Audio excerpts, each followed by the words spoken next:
नमस्कार मित्रांनो, मी तुमचा मित्र मिस्टर क्रिएटर। आज जरा विषय थोडा डोक्याच्या बाहेरचा आहे। सध्या एक सय्यारा नावाची मूवी टॉकीज मध्ये लागली आहे आणि बघा ना, त्या मूवीतील 2 ते 3 इमोशनल सीनवर बरीच मुलं मुली थिएटर मध्ये रडताना दिसतायत। अरे भावांनो, रडायचंच होतं ना, तर छत्रपती संभाजी महाराजांचा मूवी बघून रडायला हवं होतं। एका 14 वर्षाच्या मुलाने 1689 साली अफजल खानाच्या औरंगजेबाच्या मोगलांच्या छाताडावर उभं राहून हिंदवी स्वराज्य जिवंत ठेवलं।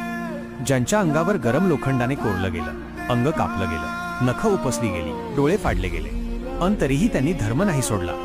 त्या यातना, तो इतिहास जर पाहिलात तर खऱ्या अर्थानं अश्रू येतील डोळ्यातून। पण काही लोक आज फक्त एक फिक्शनल मूवी बघून रडतात, कारण त्यांना माहितीच नाही की इतिहासात किती रिअल पेन लपलेला आहे। म्हणून शेअर करा ही पोस्ट अशा मित्रांना ज्यांनी फक्त शंभूराजांची वेदना पाहून डोळे पुसले आहेत। जय भवानी, जय शिवराय, जय शंभूराजे।